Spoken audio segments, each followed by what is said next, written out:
Que celui qui a des oreilles entende ce que l'Esprit dit aux églises. À celui qui vaincra, je donnerai à manger de l'arbre de vie, qui est dans le paradis de Dieu. Apocalypse 2,7. Que celui qui a des oreilles entende ce que l'Esprit dit aux églises. Celui qui vaincra n'aura pas à souffrir la seconde mort. Apocalypse 2,11. Que celui qui a des oreilles entende ce que l'Esprit dit aux églises. À celui qui vaincra, je donnerai de la manne cachée, et je donnerai un caillou blanc. Et sur ce caillou est écrit un nom nouveau, que personne ne connaît, si ce n'est celui qui le reçoit. Apocalypse 2,17. À celui qui vaincra et qui gardera jusqu'à la fin mes œuvres, je donnerai autorité sur les nations. Apocalypse 2,26. Celui qui vaincra sera ainsi revêtu de vêtements blancs. Je n'effacerai point son nom du livre de vie, je confesserai son nom devant mon Père et devant ses anges. Apocalypse 3,5. Celui qui vaincra, je ferai de lui une colonne dans le temple de mon Dieu, et il n'en sortira plus.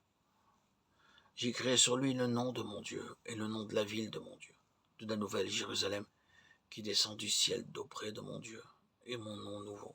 Apocalypse 3,12. Celui qui vaincra, je le ferai asseoir avec moi sur mon trône, comme moi j'ai vaincu, et me suis assis avec mon Père sur son trône. Apocalypse 3,21. L'Église demeure sur la terre pour maintenir et manifester la victoire de la croix de Christ. Sa responsabilité consiste à lier Satan en chaque lieu, tout comme le Seigneur, la tête de l'Église, a lié Satan au calvaire. Le Seigneur a déjà jugé Satan par la croix, selon la loi de Dieu, et maintenant Dieu confie à l'Église la mission d'appliquer ce jugement sur la terre. Sachant que l'Église contribue à sa défaite, la persécution de Satan commença par la mise à mort des croyants. Plus tard, il changea de tactique et trompa l'Église en employant la fausseté, car il est menteur et meurtrier. Cependant, l'Église ne craint ni son visage souriant ni sa face coléreuse. Le livre des Actes est le récit de la vie qui jaillit de la mort pour constituer l'Église. Dieu utilisa les attaques de Satan pour démontrer par l'Église la victoire de Christ.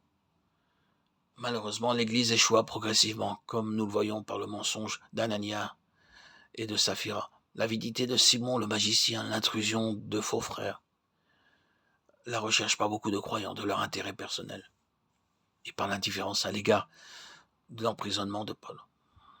Aujourd'hui, alors que l'Église échoue dans sa mission, Dieu cherche un reste parmi l'Église, appelé à vaincre et à porter la responsabilité que l'Église dans son entier aurait dû assumer. Dieu choisit une compagnie de quelques fidèles comme représentants de l'Église pour démontrer visiblement la victoire de Christ. Dieu a eu et aura ses vainqueurs durant les 7 périodes de l'Église, représentées par les 7 églises décrites dans Apocalypse 2 et 3. Cette lignée de vainqueurs n'est jamais interrompue. Les vainqueurs ne sont pas une classe particulière, mais un simple groupe de personnes en conformité avec le plan originel de Dieu.